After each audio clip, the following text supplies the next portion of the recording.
habíamos planteado, Francés está muy preocupado porque decía, Fernando, usted insiste en que eso es en línea, 3D en línea. Y claro, los ingenieros estaban más asustados que yo, porque decían, nos va a tocar desarrollar hardware. Usted nos va a poner a tener que desarrollar una interfase para que las pinzas interactúen con el ordenador en línea. Y eso era un problema, claro, gravísimo, que nadie había solucionado. Entonces empezó a ver esta solución. Y esta solución entonces nos permitía manipular objetos en línea en tiempo real 3D. Y entonces por ahí fue que dijimos, aquí puede estar la solución. Entonces, mirándolo ya desde el punto de vista de una tesis doctoral, pues decíamos, bueno, el hacer un desarrollo tecnológico y hacer un software, que no lo voy a hacer yo no voy a escribir el código ni voy a crear el entorno, para eso tengo a mi grupo de ingenieros, para eso tengo un grupo de ingeniería, pero eso no es investigación. Pero resulta que hay un nuevo paradigma, llámele a Marcelo sin paradigma, de investigación, que se llama la investigación basada en el diseño. Ya vamos a hablar un poquito de eso. Entonces el problema de investigación venía así. Primero, la simulación como herramienta para la adquisición de destrezas motoras en cirugía estaba requete comprobada. Ya hay los estudios que ustedes quieran de validez, de transferencia, lo que dijimos ahora.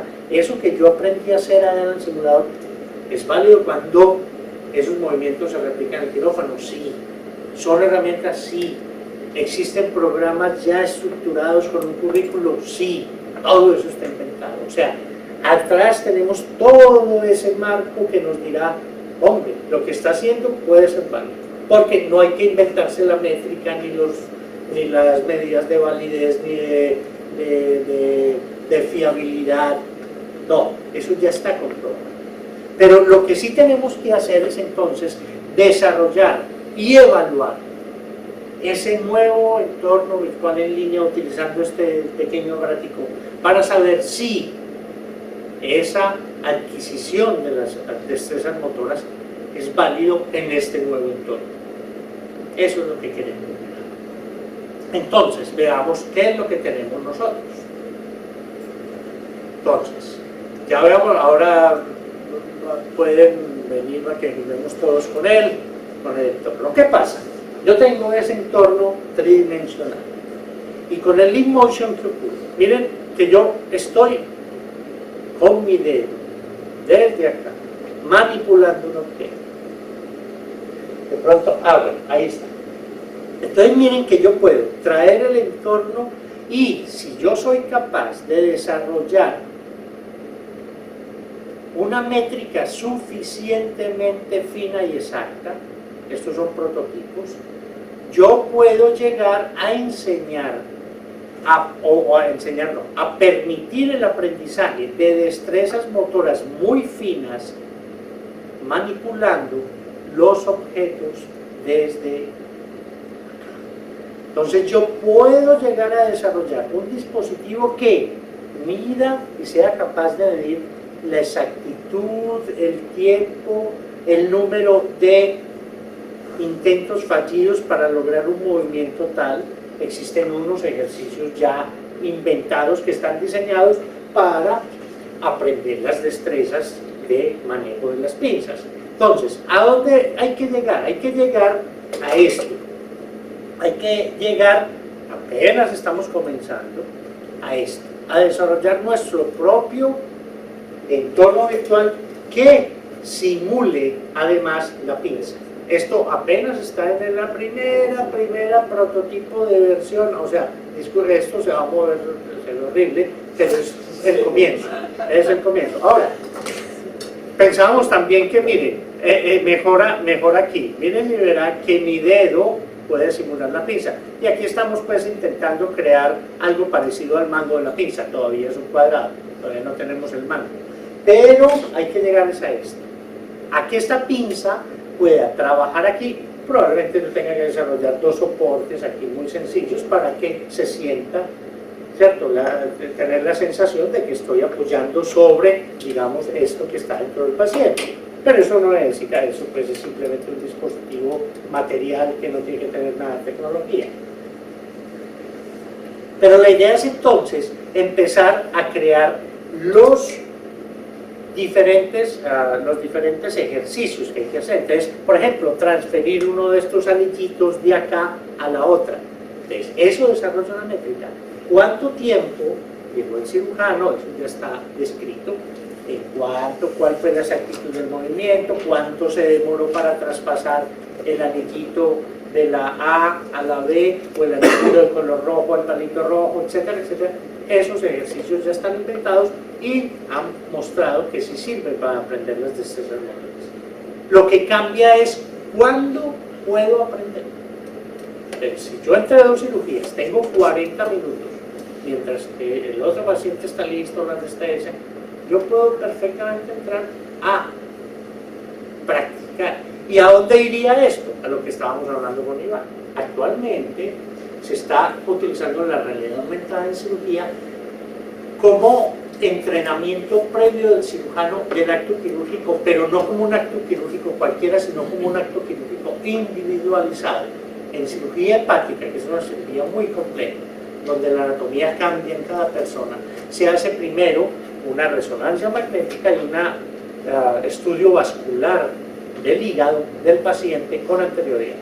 Y el día de la cirugía o el día previo, el cirujano va, ya son aparatos de Hall, y entra y hace la cirugía ya, con todas las complicaciones, con por aquí no está. Al otro día va a operar el hígado del paciente y ya conoce ese hígado perfectamente. Entonces, esto puede tener ese tipo de ventajas, de que algún día el cirujano tiene los estudios previos, los introduce en un software de esto, y por la noche en la casa, sin ningún problema, reproduce la cirugía que va a hacer al día siguiente, previendo las complejidades y las particularidades anatómicas del paciente. Muy bien. Entonces, ¿es factible? Creemos que es factible. La tecnología está.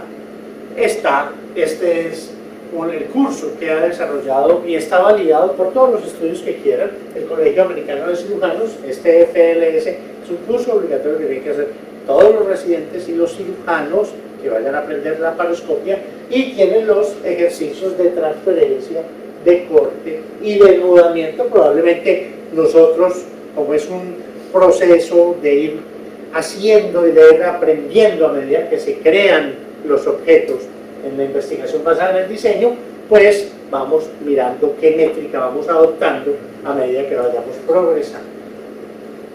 Otra vez el factor tiempo. Entonces me dice el doctorado, venga, pero usted tiene que introducir un factor tiempo aquí. El factor tiempo más sencillo sería decir cuánto se demoró la persona en transferir en el tiempo, pero en cirugía hay cirujanos más hábiles que otros, etcétera, y se demoran menos en cirugía, pero el factor tiempo es el peor predictor de efectividad. No por más rápido es mejor cirujano, no porque opere más rápido lo hace mejor, a lo mejor es más descuidado y operado mejor. Entonces ese factor tiempo no importaba. Pero miren esto, cuando estamos hablando de destrezas psicomotoras y de aprendizaje de destreza motor, el feedback, la retroalimentación, ya sea concurrente, final, existe una tipología muy grande del feedback en educación y en este tipo de aprendizajes. El feedback es muy importante, y los diferentes tipos de feedback sí pueden tener el momento más bien en el que se proporciona algún tipo de retroalimentación a la persona que está aprendiendo una destreza motora, parece que tiene importancia e influencia sobre la persistencia de esa destreza en el tiempo. Hay varios estudios que muestran eso, o que intentan pues demostrar que ciertos tipos de retroalimentación dada a esa persona le ayuda a que esa destreza que aprende hoy al mes todavía persista y persista adecuada. Entonces, en nuestra investigación introducimos el factor tiempo desde ese punto de vista, el momento en el cual vamos a darle el feedback al estudiante de lo que hizo para saber cómo persiste ese aprendizaje motor en el tiempo. Ya lo habíamos dicho, estaba esta carencia de estudios y de aparición de desarrollos. Otra vez el feedback es muy importante en la simulación. Y nos planteamos dos preguntas y tres objetivos. Primero, ¿es posible el aprendizaje con la herramienta? Para poder demostrar eso, tenemos que desarrollar la herramienta. Ahí entra el paradigma del diseño. Y segundo, valorar el grado de destreza motor, del aprendizaje. No va a valorar un tiempo, es con una métrica que va a tener el software de tal manera que me diga si en el ejercicio 1, con respecto al ejercicio 10, hubo mejoría en los parámetros de la métrica, en exactitud, en el tiempo, etcétera, etcétera. Ya veremos, eso todavía no lo tenemos muy bien definido, pero hay que irlo hablando durante el desarrollo. Y segundo, es el momento de proporcionar el feedback para ver si eso tiene influencia en la persistencia en el tiempo de las destrezas. El diseño es mixto, tenemos una fase 1 que está enmarcada en el modelo de diseño y creación, donde creamos un prototipo que lo vamos a probar por demostración. No vamos a hacer pruebas de prototipo en el usuario final, que serían cirujanos o residentes de cirugía. Es muy difícil, muy complejo de obtener esa muestra de personas. Lo vamos a obtener más bien con estudiantes que no tienen ninguna exposición previa a la cirugía laparoscópica, no saben nada de la laparoscopia y que tienen que desarrollar. Hasta es mejor así, porque los cirujanos probablemente ya han tenido alguna exposición, eso nos crea un montón de variables casi imposibles de manejar. En cambio, estas personas que son vírgenes en el tema, llamemos así, van a ir a aprender de cero. Ellos nunca han tocado una pinza de estas, no saben.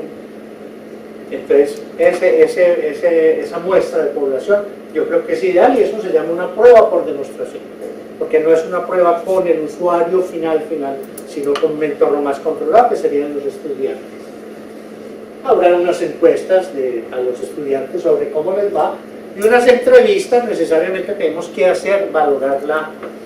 Para que esto no quede yo con yo, tiene que haber un experto externo en cirugía pediátrica laparoscópica que evalúe la herramienta, probablemente con un método cualitativo de entrevista, y que la pruebe y nos dé su opinión y nos aporte cosas, como un método iterativo, pues, de prototipo, ir desarrollando, ir avanzando a medida que vayamos aprendiendo. Y segundo, el segundo sí será un modelo experimental tradicional, estudiantes con una muestra significativa en mi universidad que vayan a utilizar la herramienta, y hacemos el momento del feedback y miraremos entre un grupo control y un grupo que esté expuesto a un feedback adicional si hay persistencia o mejoría en la persistencia de las destrezas en el tiempo. Ese es básicamente el modelo. Todo está enmarcado en este paradigma de estrategia de diseño y creación. Este es como el mapa del diseño de la investigación, en dos fases. Aquí está, pues, la muestra en diseño y creación. Será el grupo interdisciplinario de ingeniería y cirugía pediátrica de la universidad. La estrategia experimental con un universo que tenemos de 534 estudiantes. De ahí sacaremos los grupos aleatorios para definir las muestras de los grupos para el experimento de persistencia de la destreza en el tiempo.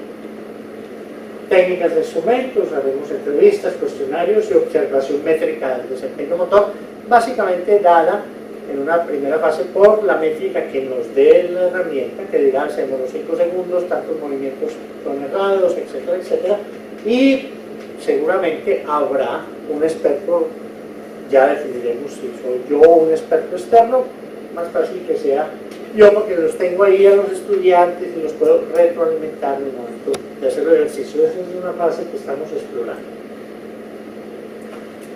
Las limitaciones: habíamos planteado inicialmente hace un año un modelo extraordinariamente hermoso, donde cogíamos nuestra herramienta nueva versus el gold estándar. Entonces tendríamos que tener el simulador de $70.000 y tener cirujanos entrenados, bien ocupados, con poco tiempo para que prueben esta herramienta y prueben la otra. Después comparar. Eso no era viable ni desde el punto de vista económico, ni logístico, ni de tiempo, Y entonces, claro, en el proceso de planteando la investigación nos fuimos por este modelo, que de todas maneras no es fácil, es complejo, tiene dos fases, navega varios paradigmas, pero que creemos que es viable y que es innovador. Entonces, ¿qué queremos?